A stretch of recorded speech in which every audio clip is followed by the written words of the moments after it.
Sooner fans, Longhorn Nation, welcome to episode 84 of the Boomer Bevo Podcast, the only podcast exclusively dedicated to covering the greatest rivalry in college football, the University of Oklahoma and the University of Texas.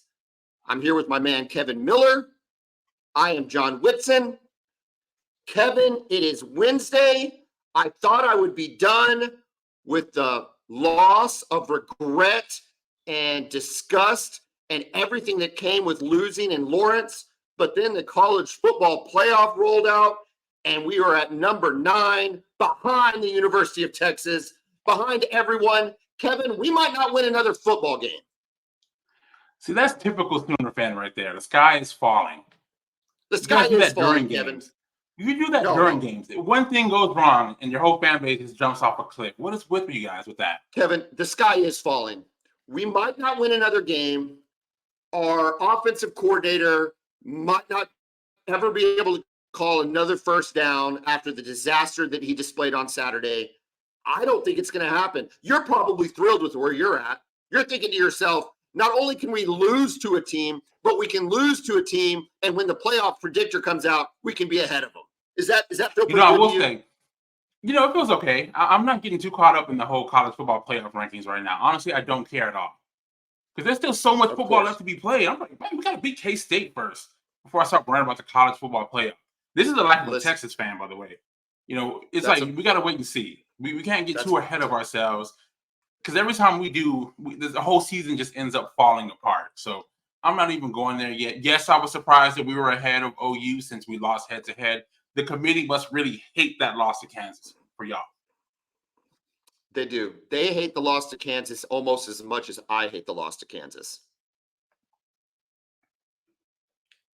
It was a rough one.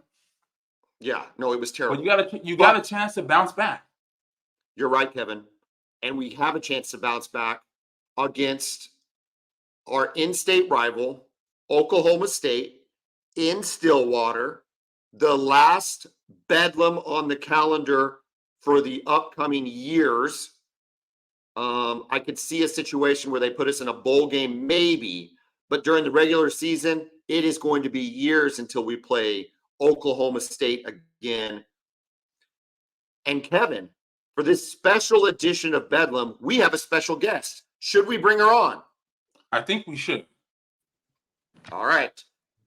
Ladies and gentlemen, live from the Grand Canyon State, we have an Oklahoma State alum, a Grand Canyon University alum, a doctor, Kevin Miller, of nursing practice in Arizona, a contributor to the Crossover Radio Show, and a recurring guest on the 2 on the 10 podcast. We've got Amanda Jones. Amanda, thank you for jumping on. Thank you, guys. It's great to be here. I'm so excited to get to talk about my Oklahoma State Cowboys today. Amanda, when I first invited you to be on this podcast, the Oklahoma State Cowboys weren't worth a flip, and there was a good chance that y'all were going to have a losing record when I was going to get to talk to you, and I thought maybe this would be under much different circumstances. But alas, the Oklahoma State Cowboys are thriving right now. You're on a 4-game winning streak. Your running back looks like maybe the best running back in the country, definitely on the Heisman list. What are your thoughts on Bedlam right now, Wednesday, November 1st? I am so excited for many reasons. Obviously, we want this to be a good, close competition. What's good for sports is good for the people. And I think that this being close, especially since it might be the last Bedlam, it's great. This is a recipe for awesomeness, no matter what happens. And I always like to say that my Cowboys are going to pull through it, but there's too much emotion in those bets. So I am a betting woman, but I'm not going to be betting on this game this weekend, unless it's on the over. What is the over? Kevin, do you know what the over is on this game? Or Amanda, what is the over? Let me pull that up real quick.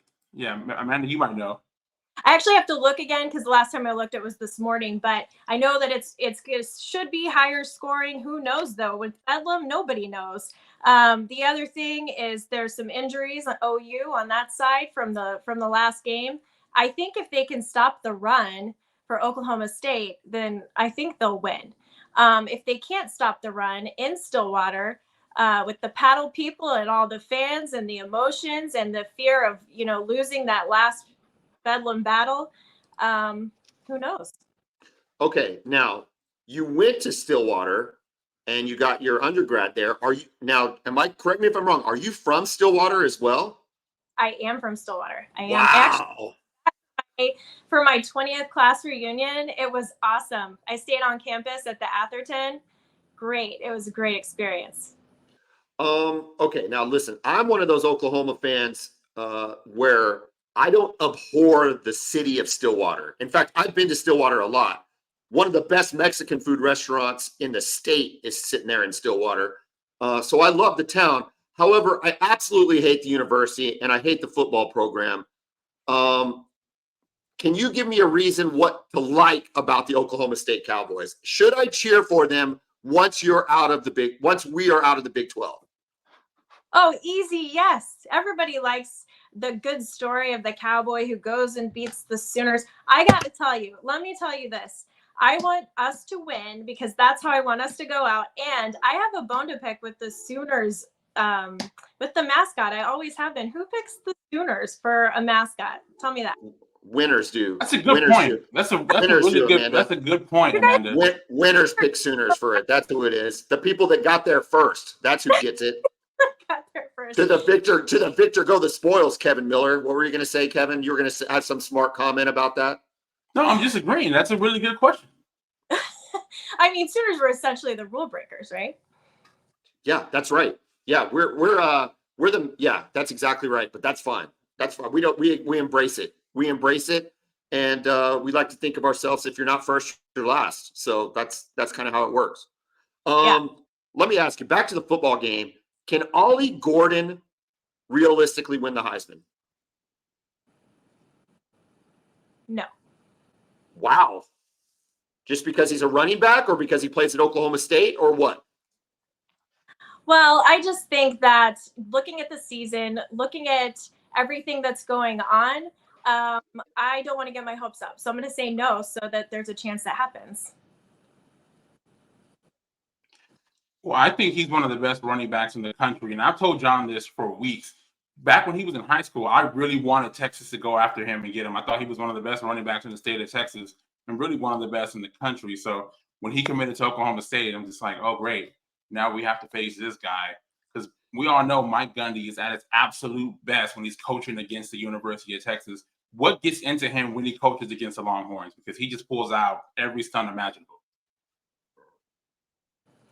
Yeah, I don't know. I mean, I do realistically think that he does have a chance. But honestly, just looking at the amount of talent that is in college sports, and there are a lot of things going on right now that throws a wrench in the performance.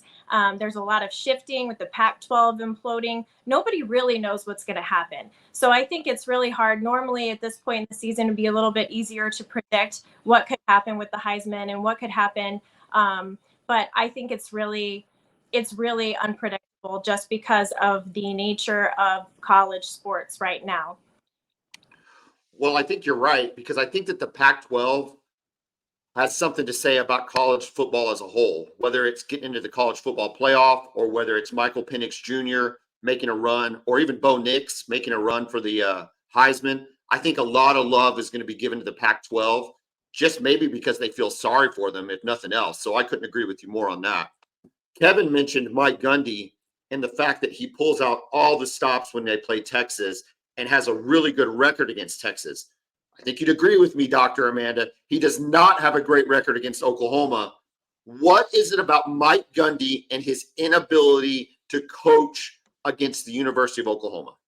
I think it's all a head game. I really do. And there's a long-standing history there. That's what makes sports so amazing, is that it is unpredictable whenever you get these emotional battles. So it's the team who shows up, who doesn't let the other person get in their head in these games. It's the team that doesn't make the mistakes. We know special teams are important in these games when it comes down to the wire and a Bedlam battle. I mean, Bedlam, just the tradition is is brilliant. And so coming into this game, there's always a lot of pressure, but this year more than ever with the transitions to other conferences and the possibility of it being the last one, which I don't believe it will be the last one. I mean, there's too much wrapped up into this. Even if there's a pause for a couple of years, I think it will be back. But I think that really it's all about who shows up. We see it over and over. We see the Cinderella teams that come into college basketball and March Madness. We see people win that should never statistically win. And that's what makes it beautiful, because, you know, when you go out there, you can't underestimate the heart of the team. And I also think that fear is also an equalizer. I don't know if Mike Gundy is afraid. I wouldn't go that far as to say that. I think he's done a great job in so many capacities. So this isn't to undermine any of that. I think that it's an incredible coaching team.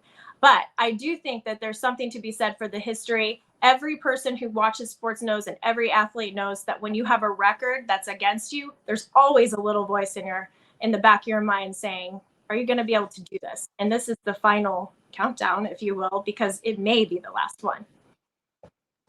Well, as a Texas fan, we have the rivalry, of course, against Texas A&M, and that ended back in 2011, and with Texas winning with the walk-off field goal, and we felt like we had scoreboard forever.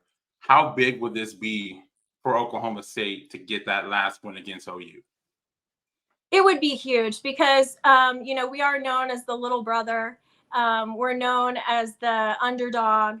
And I've even heard a lot of people, I've heard this over and over, actually, very recently. I've probably heard it about 5 times in the last 2 weeks, that OU doesn't even really consider Oklahoma State the biggest rival that they have.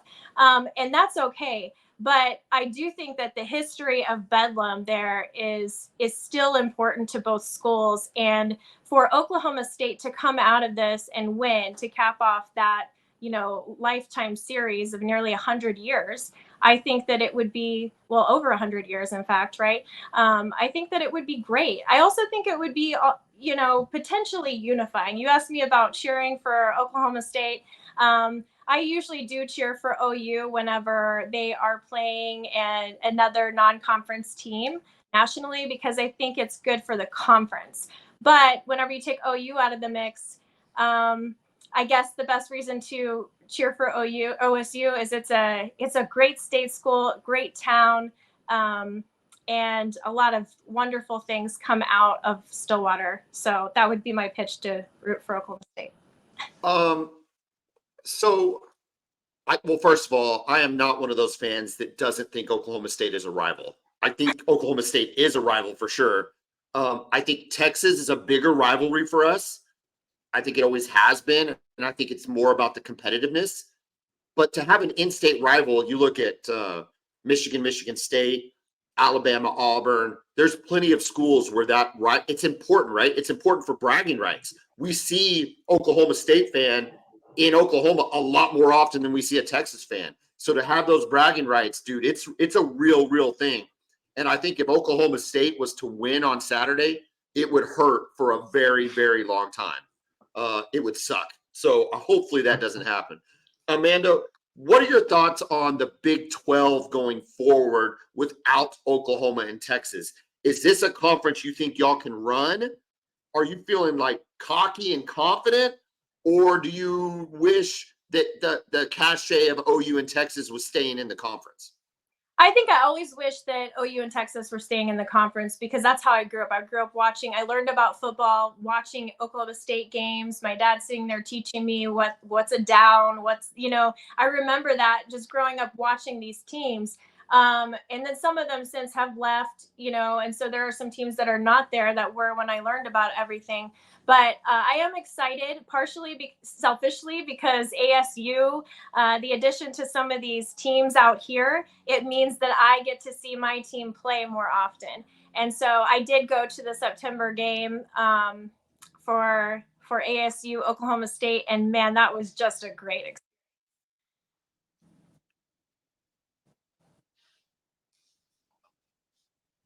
All right.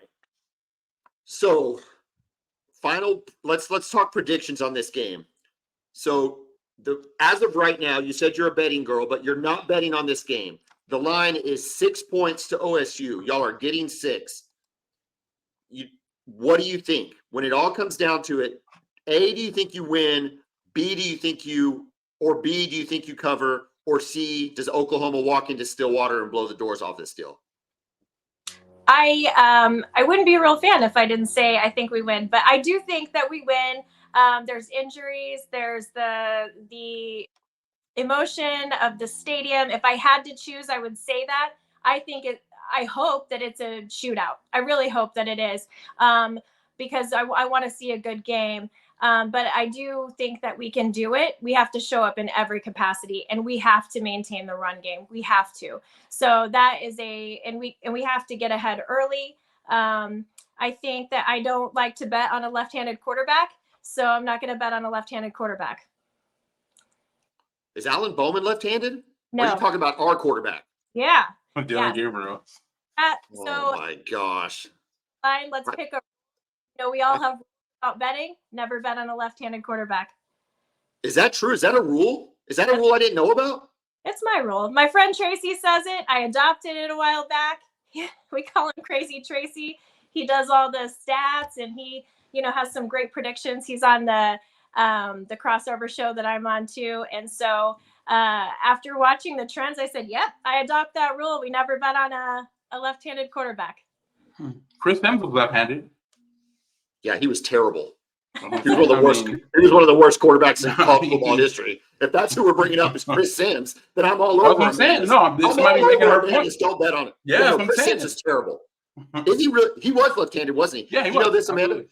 Chris Sims never threw a touchdown against Oklahoma in 4 years at the University of Texas. He never threw a touchdown against Oklahoma. And you think, Amanda, from what I'm understanding, it's all because he's left-handed. I wouldn't say it's all, but that's the deal breaker for me. Wow.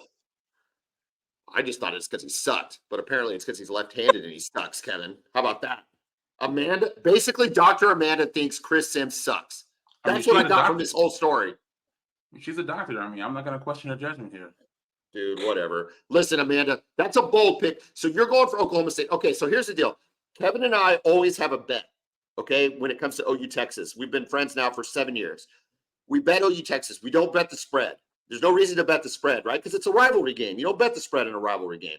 So, Amanda, are you willing to have a Coke and candy bar bet on this game Saturday at our 2:30, your 12:30 in Stillwater, Oklahoma? Are you willing to put your doctor money where your mouth is and put a Coke and a candy bar bet on this game with me?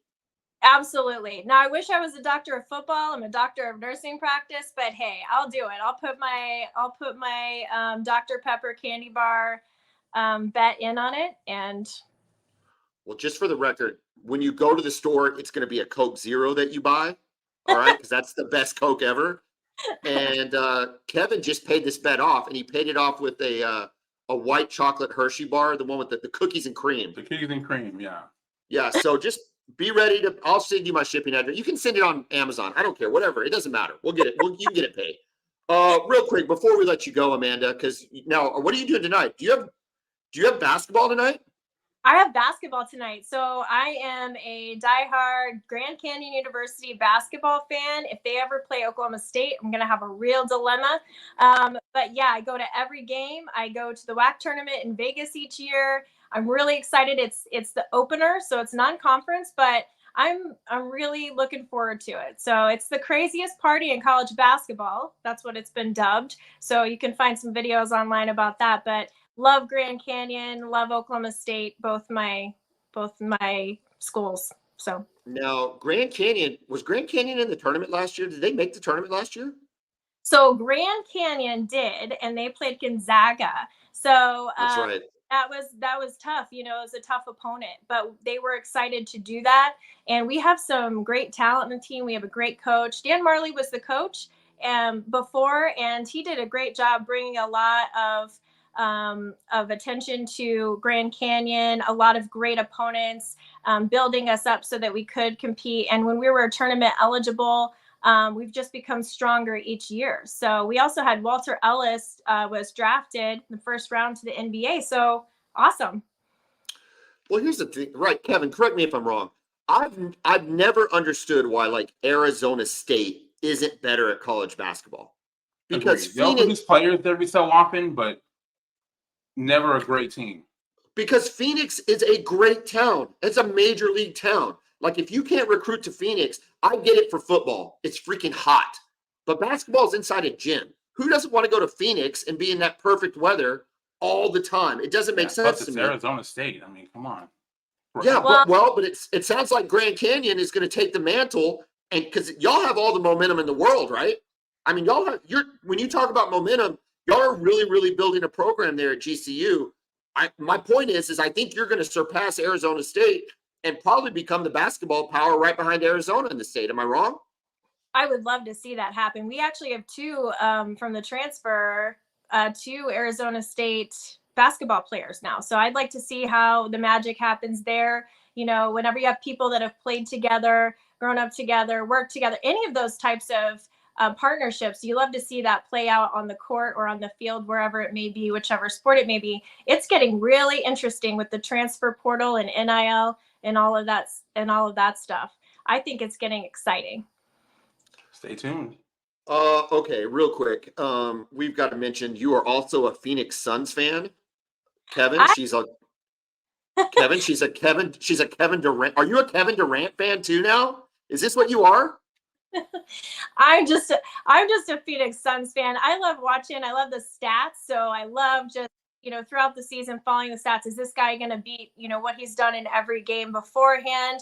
But the bottom line is for the Suns, I know we suffered a pretty hard loss, but we haven't seen our three best players play at the same time yet. They've been injured. And so I'd like to see what happens when our three best players are on the court at the same time. So I am a little bit newer to the NBA than I am to NFL, college basketball, college football, because when I was in Oklahoma, we did not have a professional basketball team. And so I do have an algorithm about rooting for the home team and also rooting for the team from back where you're from. So I am still a Thunder fan, but right now Suns is where it's at for me and the season. I'm very hopeful. Kevin, any trash talk after beating them last night? No, I mean, listen, it was great to see Wembanyama out there. Suns are going to be really dangerous. Like you said, the top three players. I love Devin Booker. I think he's one of the best players in the league. But, for me, it's always goes first go, right? Real quick, though, right? We can acknowledge that two of the biggest, trying to think of the right word, Dr. Amanda, I don't know you that well, so this might come off the wrong way, and I apologize if it does. But two of the biggest douchebags in the league are on that team, right? Kevin Durant and Grayson Allen. And it makes it really hard to root for the Phoenix Suns. Listen, back in the day, I loved the Phoenix Suns. Give me KJ, give me Dan Marley. Who was the other white guy, Kevin? You know what I'm saying? Tom Chambers. Tom Chambers. Yeah. They had Danny Ainge, old Danny Ainge. Old Danny Ainge. Charles Barkley on the Suns. I like the Suns. But this version of the Suns, I cannot stand. How do you get behind a team that has these two players on it, Dr. Amanda?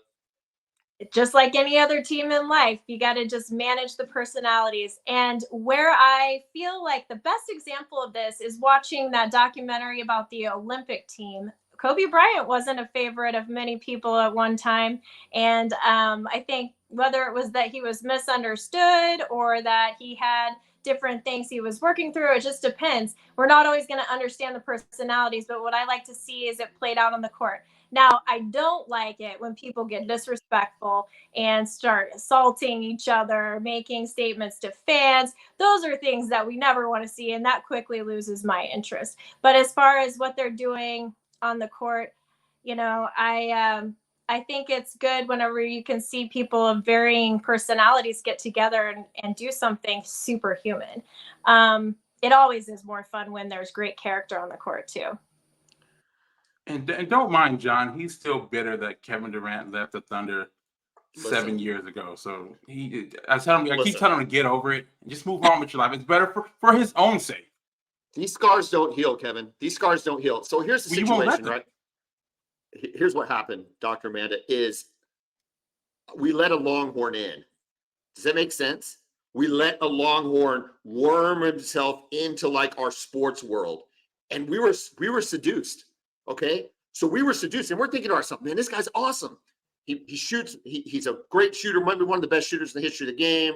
His handles, whatever, just a great player, And then for him to just totally abandon, and you know how the state of Oklahoma is about loyalty, Dr. Amanda. You know what I'm talking about. And to just have it ripped from your heart. And not only did he leave, but he left to go to the Golden State Warriors because that's the only chance he had of winning anything ever because he was never going to win it on his own. So don't even get me started about Kevin Durant. You know what? I'm the one that brought it up, and I apologize. I apologize to the two of you. I apologize to myself. I shouldn't have brought Kevin Durant up, but I can't stand the guy, and he makes me so mad. I wish you luck in the Phoenix Suns, but I'm going to tell you, I think you're going to need it, Dr. Amanda. I think he's going to let you down like he let down the Thunder. That's just what I'm saying. Well, I'll let you know when he lets me down, and I'll get mad, and I'll get on here, and I'll just, let my rant. Yes, you got it. Listen, you better practice getting fired up because he will let you down, and you're going to want to get fired up. That's what Kevin doesn't get fired up. Kevin doesn't have the fired up gene. I have the fired up gene. I've been disrespected by Kevin Durant too much. Get over it. You know what I'm fired up is the World Series, and what I hate to see is the Diamondbacks go down like they're going down right now. They have got to get out there, and they have got to get those hits, and they've got to get it done early so that we are not chasing the goose the whole entire game. And so it's just one of those things. I thought, wow, we beat them at home. They're in Texas. My mom is a Rangers fan, super annoying, just because I'm over here trying to vie for this Diamondback success. I want to see them go crazy in the locker room like they did before when they got to the World Series. This is not a good look. It's not a good look in Phoenix. I want this series to go all the way to Game 7, and I want it to, obviously, I want a victory, but we got to get out there. Our bullpens let us down. So. Well, the Rangers will be down some pitching, right? They just lost Scherzer. So they're going to be down some pitching. Are they gettable in Game 5? I think they are. I think you have a chance of at least sending it back to Texas. I'm hoping so. And when I say that our bullpen let us down, it doesn't mean in the long run. I mean, look at where we are. Nobody expected us to be here. But in the last couple of games, our performance was, lackluster. And I think we're better than that. I think they need to get out there and have fun. If you saw some of the interviews when they made it to some of the qualifying games prior to, not even close to being ready to go to the World Series, they said, we had nothing to lose. We got out there and had fun. Wow, I wonder what would happen if everybody, for one whole weekend, every team said, let's just get out there and have fun and play for, the love of the sport. I kind of am one of those nostalgic, emotional types when it comes to sports. So I have the theory that they would get out there and everybody would kick butt, right? So I just don't know. I want them to go out there and have fun, and I want to see a better performance than what we saw. Are you going to get to go to the game? Are you going to Game 5? You got tickets? I'm not going to Game 5. I know somebody who is going to Game 5. Those tickets are extraordinarily expensive. Dude, you're a doctor. This is what you became a doctor for, is to be able to afford things like tickets. What is happening right now? What's going on? Doctor of nursing practice. I own a practice, which is great. I do Irish medicine. But it's me, and what the thing about my practice is, I believe in improving quality of life. Something's going to come for all of us, but the best thing to do is to figure out what the likelihood of which thing it is going to be, and then try to reduce our risk of being disabled, right? So I'm focused on quality of life, helping people reach their goals, and so that's why I do concierge medicine, and I like it. But not at the level of buying those Game 5. Maybe next year. Hey, I think they're going to be back, so I would save up. I think the Diamondbacks are rolling. I think y'all are going to be in good shape. Dr. Amanda, this was so much fun. Thank you so much for jumping on. Kevin, any last words? Hey, just want to say good luck this Saturday. It should be a good game. I wish it was a night game, by the way. I think the atmosphere would just be that much better. But good luck. I hope it's a fun game. Dude, listen, Oklahoma fan is thrilled this is not a night game, because a night game in Stillwater gets plumb silly. I mean, those people are insane. You've heard the stories, right, of how many people are just refuse to go to Stillwater to watch a game. I wish Oklahoma had some of that. I don't want to be as nice as we are. I mean, Oklahoma State has it figured out. They support their team, and they make it miserable for the other team. That's a recipe for success in a home field. I love it, and I'm thrilled that we are not having a night game. But anyway, I digress. Dr. Amanda, this was awesome. Thank you so much. Enjoy the home opener for the Grand Canyon University. Oh my gosh, what are they? Yeah, the Lopes. Lopes up. Oh, that's right, the Lopes. I knew that. I'm sorry. I played golf at the golf course before, though, at Grand Canyon. Have you ever played golf at your golf course? I've not. I've been to the golf course for a meeting before. It's beautiful. And it used to be, I think, a city course, and the university came in there and redid the course. It is beautiful. I would love to play there. It's kind of on my local bucket list. No, it's fantastic. It is a great course. Our mutual friend, Ruth Young, hooked me up with me and my son getting to play that course. It's not your typical desert course. It's more kind of a parkland course, but it's really, really nice. And they've got a great clubhouse. The clubhouse is legit. Here's the thing, Kevin. GCU, they have legit funds. They've got cash. You know, they have the commercials that they show nationally. So every time I see that place, I'm like, wow. This looks like a desirable place for sure. It's fancy. All right. Good luck in your. We'll let you get to your basketball game. This was awesome, Amanda. Thank you so much. You guys can come out, be my guest at the game. I have 4 tickets, and so come on out, and I'll show you what the Grand Canyon basketball scene's like. Oh, dude, let's do it, Kevin. Let's do it for sure. All right, Amanda. Thank you so much, Boomer.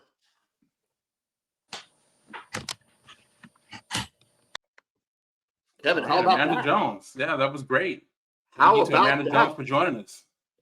Get a doctor on this, dude. Listen, you've arrived when you have a doctor on your podcast. That's legit. Big time. I'll tell you what, she's a little cocky right now. A little cocky about Oklahoma State. Yeah, I think they're feeling confident, man. I think they're confident. They feel like y'all are gettable right now.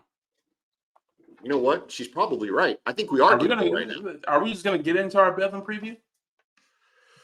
Well, we got to talk about these other games first because there's some good ones. We might not go through the entire list like we normally do because we just had all that time, but we got to hit some big ones. Big ones, and I'm going to go off the list real quick. Notre Dame at Clemson. What do you think about Dabo's rant real quick?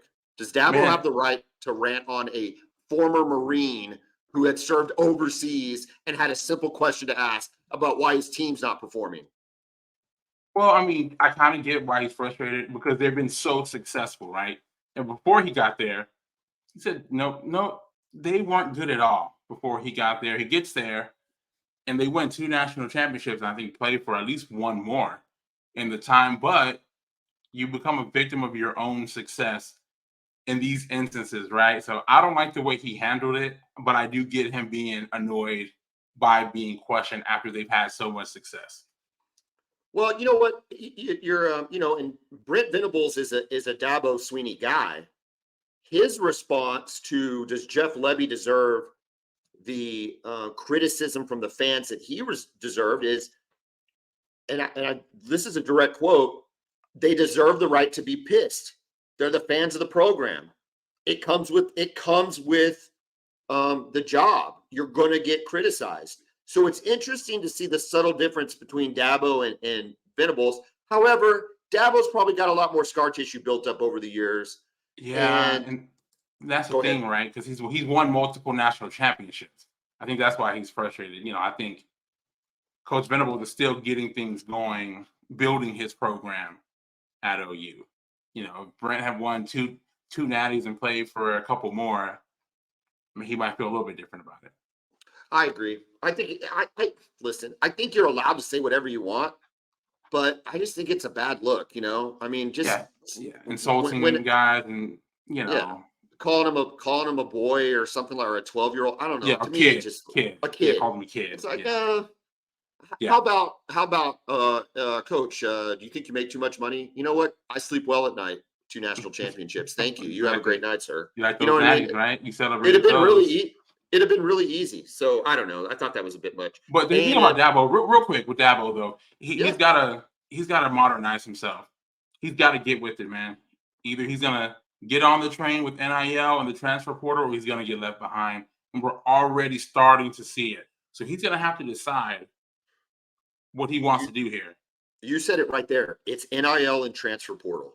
That's what it is. The coaches that are embracing the transfer portal are, and I say this in basketball all the time, the coaches that are winning in the transfer portal are winning on the field, whether it's quarterbacks or linemen, or it doesn't matter the position, but you've got to win at the transfer portal. And lately he's lost at the transfer portal.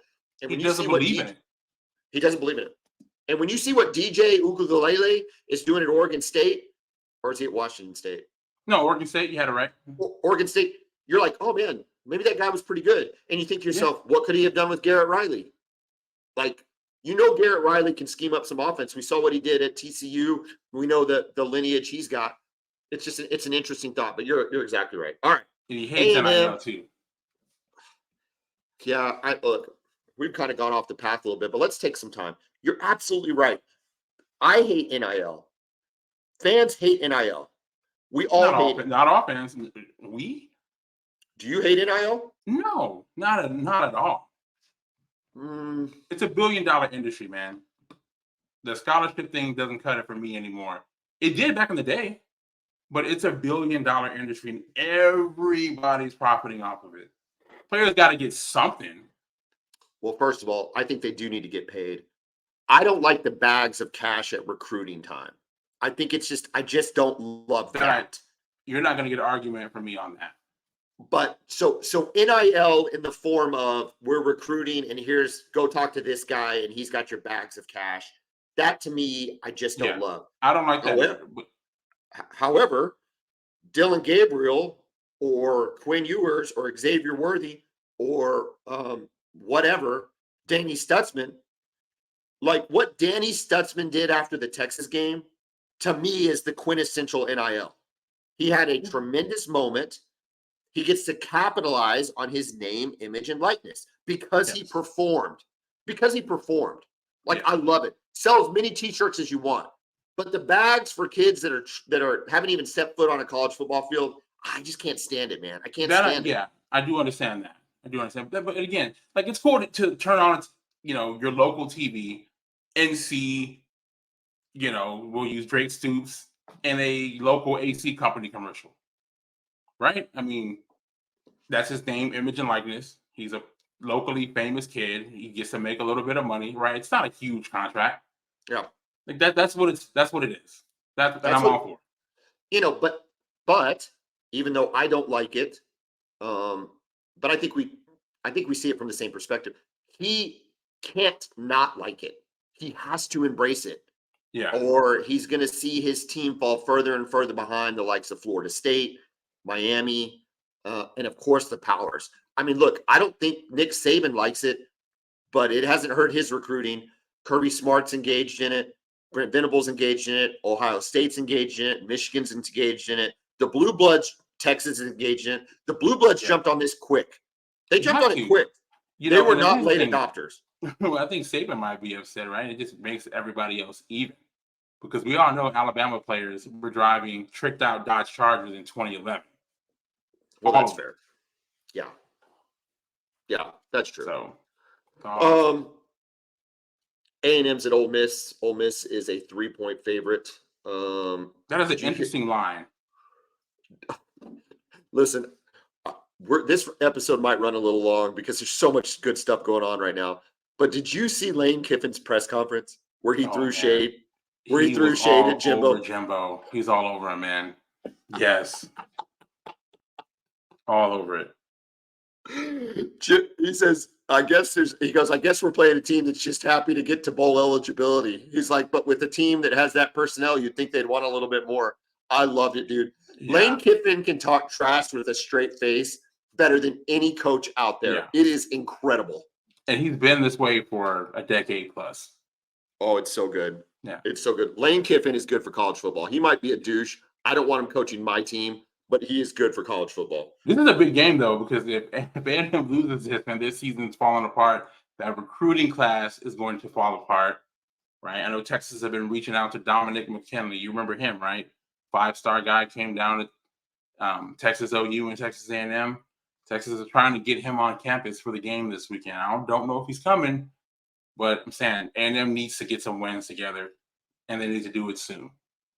They lose to Ole Miss. We're not picking that game, but they lose to Ole Miss. I think Ole Miss so blows too. them out of the water. Let's see here. ASU's at Utah. Utah looking to bounce back. They're an 11-point favorite. Here's one of the games we will be picking. Missouri at Georgia, possibly Georgia's biggest test of the year. This is number 2 Georgia and number 12 Missouri. It is a 15-point line to Georgia. What do you think about this game? Let's go ahead and pick it right now while we're talking about it. You know, I like Missouri. I like what they've done this year. I thought the way that K-State game ended, I thought their coach was a dead man walking after that game. The way that they lost that game, but give them credit, they rebounded nicely, and they're putting together a really good season. You know, I love Luther Burden, their wide receiver. He's become one of the best receivers in the country. Man, I don't know, man. I think when you get a motivated Georgia, they're really hard to beat, and I think they'll actually be up for this game. And Okay. I think they'll like to take away what they do best. Go right ahead. No, I'm just saying motivated Georgia without Brett Bowers. Correct. They Can do have other weapons, right? The McConkey kid played really well against Florida last week, and their running game is always going to be there. Can they cover the 15 though? That's the question. Can they cover the 15? Yes, they can, and I think they will. All right. I'd love to see them. I'd love to see them actually in a close game to where they actually have to fight for a victory, because we have not seen that from them really this season. The Auburn game was tough, but we haven't seen that much. So I'd like to see that again. We'll see though, man. Hopefully Missouri has a good game plan. They can get Burden loose, but I think their game plan for Georgia will be to try to bracket coverage to him and make some of those other guys, Theo Weiss and company, beat them. And we'll see if they're up for it. I'm looking forward to it. I'm taking Missouri. I like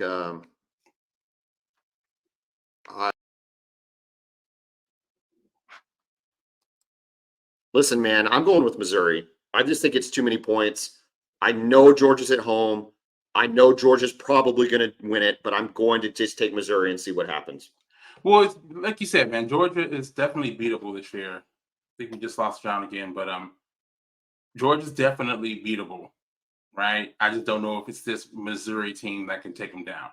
They have had some pretty close games with Missouri over the last few years, so you know we'll see what happens there.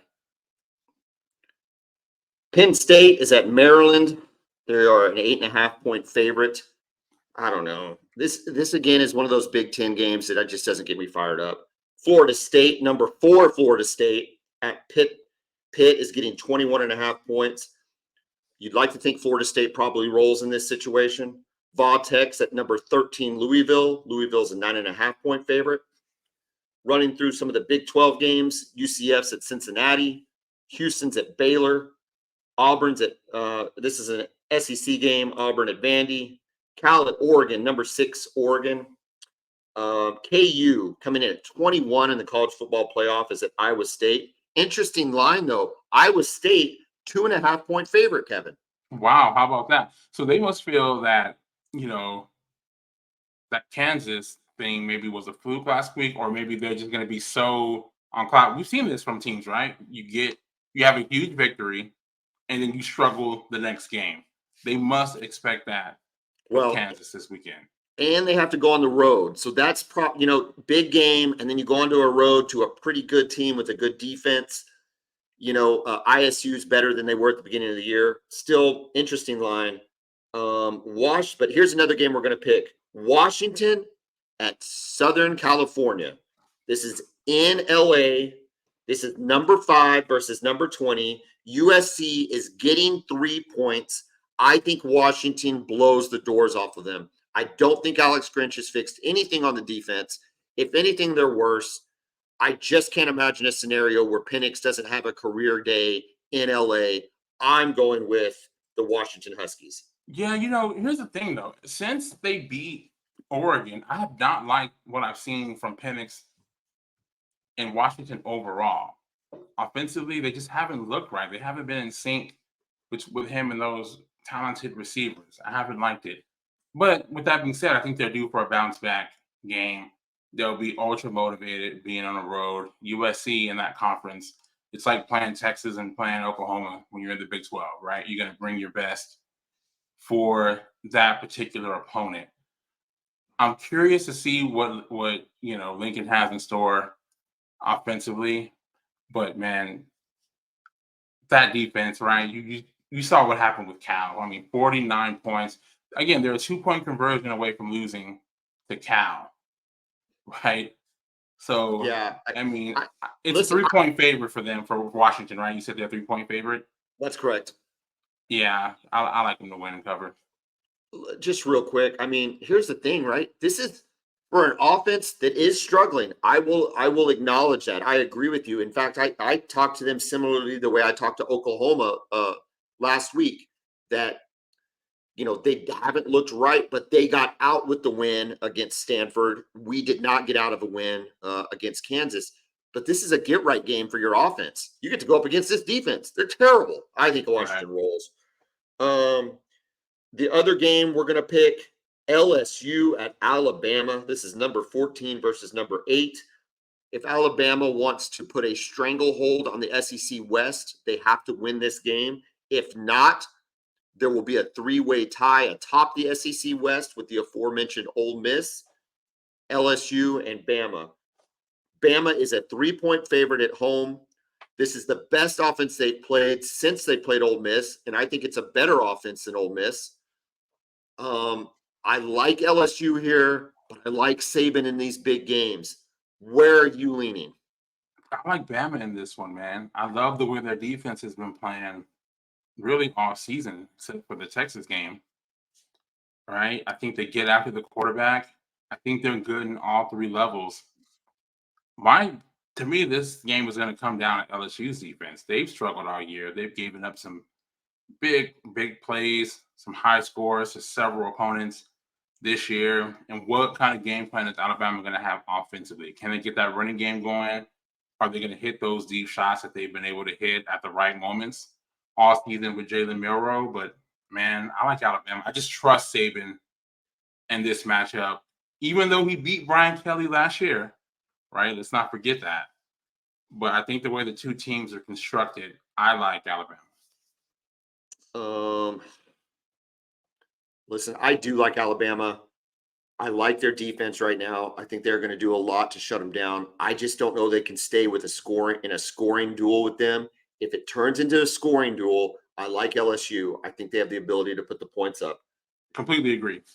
I am going to try to make a run at you this week. I've already gone against you with Missouri. I'm going to go against you with LSU.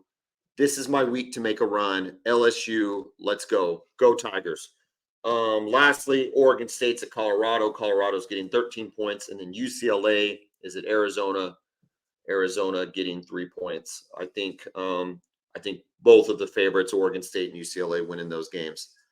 Hey, Kevin, this has been a really long episode. What do you say we put a pause button on it right here and come back on a new episode and record just the previews of the Bedlam game and the Texas and Kansas State game? Because both of those games are way too important not to give them their just due. Do you feel good about that? Yeah, feel great about it. Let's do it. Boomer Bevo fans, this has been a great hour. We really, really appreciate Dr. Amanda jumping on with us and give us some OSU love. We've just gone through the national games. Look for us on episode 85 to come back with our in-depth preview of both K-State and Texas and Oklahoma State. Thanks for listening. Kevin, I'm going to talk to you here in a minute. Boomer! Hook 'em.